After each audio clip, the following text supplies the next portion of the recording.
Alright, so peep this. My Hero Academia recently dropped their epilogue episode, and it got me in the mood to make an MHA video, so I decided, why not make one about the greatest hero to ever touch fiction, the legendary man himself, Izuku Midoriya. Am I glazing? Absolutely. Do I care?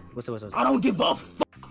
There is no limit to the glaze, and in my opinion, the glaze is justified when you see how Deku was moving once he tossed that Torino cape on. Whatever you decide to do, you make damn sure you settle the score with the League of Villains. His OG told him to get back at these villains, and best believe, whenever he came across a nigga that was truly despicable, he was applying straight belt. I'm telling you, the cape had him moving different. First off, once he gets this cape, one of the first things we see bro do is aura farm. Nigga standing there posed up like Batman, gripping the collar of his cape while it blows in the wind. Piccolo's influence really must be studied, cause I swear, you give any anime nigga a cape and they start thinking they big green with this aura farming shit. Like my nigga, there are civilians to save, you don't got time for this. Jokes aside, first time we see Yellow Cape Deku in action is against Muscular, who was about to put one of the few Deku clones in the show in a pack. Which I know it's a bit off topic, but this nigga's design is really just taller Deku with black hair. I know my goat is influential, but the dick eating is kinda crazy. Let me not hate on this nigga Shindo too much. That boy did show some heart with his last attack, which will come in handy with the assist later. But for now, right as Muscular is about to end bro, he catches a nasty back shot from Deku. Damn, he hit that nigga so hard that he played 3 different times. Following that up by getting right back to aura farming. Like, tell me why when Muscular looks up, he sees this dude Deku with his built-in fog machine quirk swirling around him as he's posed up carrying Shindo. Nah, like really though. What actual reason did bro have for using smokescreen here besides dramatic effect? He was really trying to look as tough as possible for them TikTok editors, and I can't lie, he is indeed tough. Anyway, Muscular recognizing Deku is with all the action. In fact, he may as well be jumping for joy at this opportunity, cause he's been fiending to run some good hands with the nigga. And remembering his last fight with Deku, he just knows this is about to be a good fight. Are you sure about that? This dude think we still in season 3. He really ain't have a clue about how he's about to get done. Muscular tries to get the drop on Deku, but he's able to avoid his initial attacks and drops Shindo off before heading back to handle Muscular, who once again is going to try and catch Deku lacking, but with his danger sense, that don't work. My goat uses his Air Force gloves to dip and dodge Muscular's punches, and when he creates enough space, wraps him with Black Whip, throwing him into the water. This shit is too easy for my goat. Whipping on Muscular and looking hella auriful while doing it. Just look at how majestically this nigga descends. Oh my god, he's so tough. Oh my god, bro, is dick riding all you do? No, I'm saying you literally got that nigga dick in your mouth right now. I see it. With Muscular wrapped in Black Whip, Deku's gonna try and question him, trying to get to the root of why he turned out the way he does. But that doesn't really get anywhere, cause at the end of the day, Muscular's response is pretty much this. Why do you chase after such extremes? I like to hurt people. I like it. That's it? Yep. That's it. So Muscular, over the small talk, starts beefing himself up even more, breaking out of Deku's Black Whip, but this is also where that assist from Shindo comes into play. His all-out move from earlier has a lasting effect on Muscular, causing his muscle quirk to reach its limit earlier than he expected, leaving him open for Deku to blitz his ass and get him the hell out of here with a single attack, making him the first of many to get belted by Yellow Cape Deku. And honestly, compared to what's to come, this is really light work from my goat. Once he tossed that yellow cape on, unless you were Prime All Might, Shiggy, or All For One, you were not fucking with facilities him. For that big man. This dude All For One tried sending hired guns, first with Lady Nagant, and first off,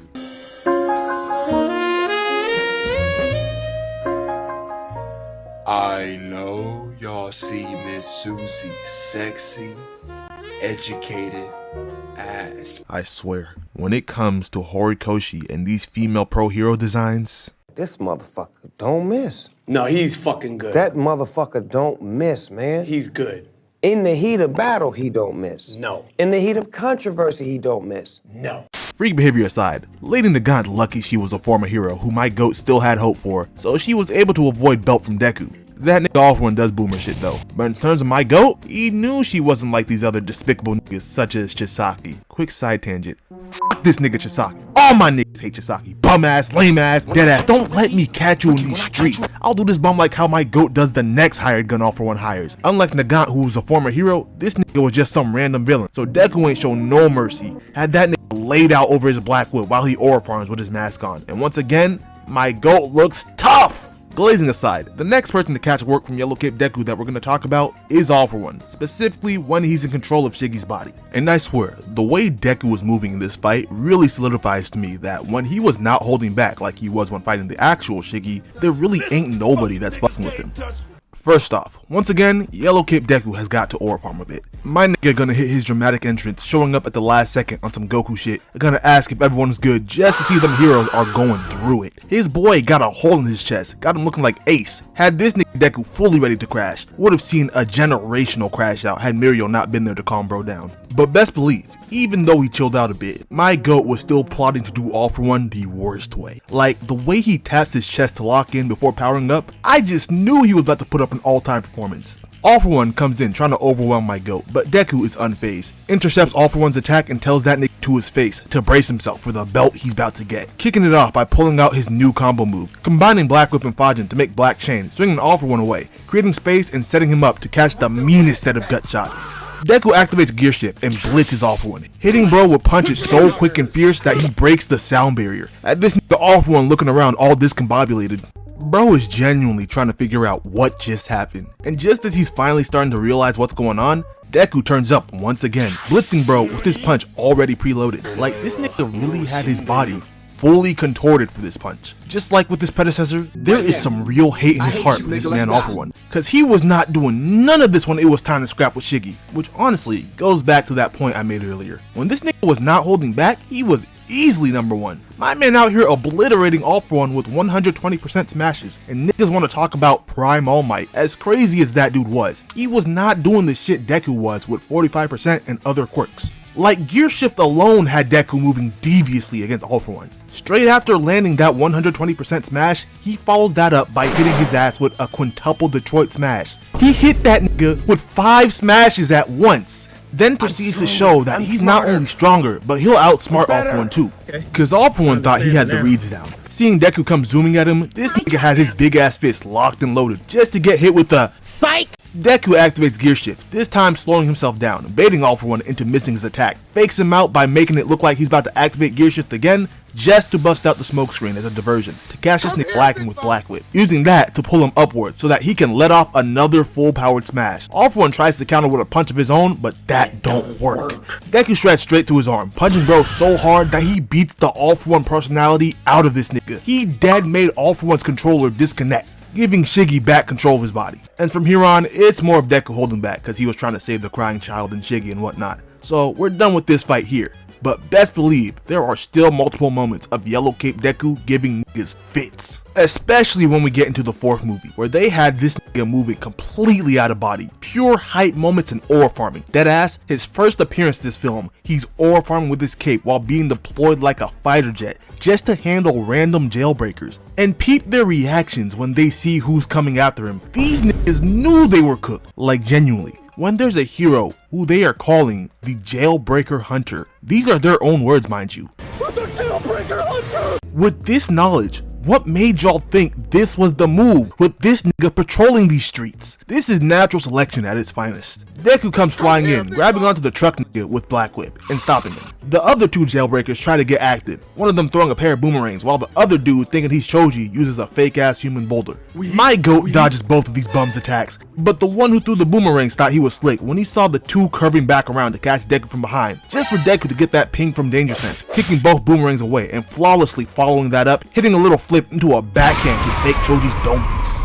Doing all this while still restraining the nigga that's a whole ass truck, which speaking of, Deku got something for his ass too, coming in and hitting bro with a St. Louis smash so hard it knocks the truck out of bro, literally. He gets hit so hard his quirk shuts off, sending the truck flying and leaving buddy right here slumped, no doctor. Now listen!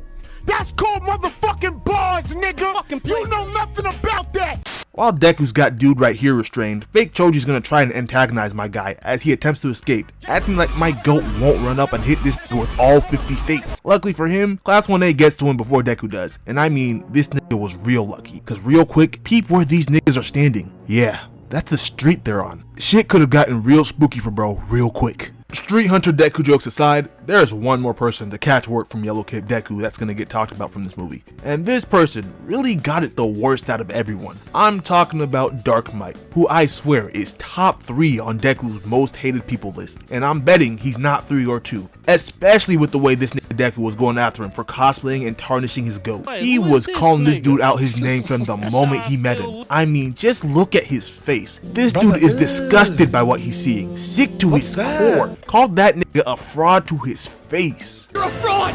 There was real malice in his heart. Loki had him moving more treacherous than he was against All For One. Like, this dude really came slingshotting in with a pseudo 100% kick, talking about, I want to be just like All Might. My guy, I ain't never seen All Might hit a nigga with a 50-state combo.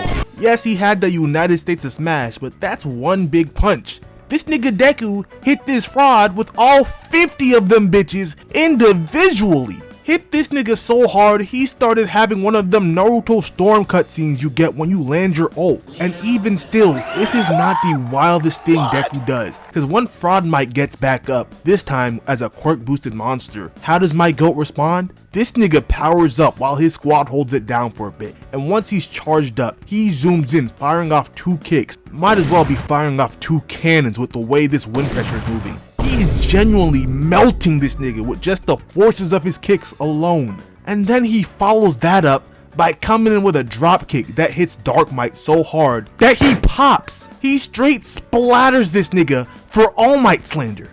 Not to mention, he splits this whole fortress in half. You know, when you see shit like this, it makes sense why One For All had to go. Cause can you imagine the shit a fully grown Deku would be doing with a fully developed One For All and the longer cape? It would have truly been raps for evildoers worldwide. Hopefully they feel like dropping a movie 5 sometime in the future and we get to see what my goat's armored suit with his new and improved cape can really do. Best believe I will be there. But until then, this has been all for today, folks. If you enjoyed today's video, then leave a like and subscribe. You might as well hit the hype button while you're at it too. As of today's question, favorite Class 1A member, you already know who I got, my GOAT. Drop yours in the comments, and until next time, peace.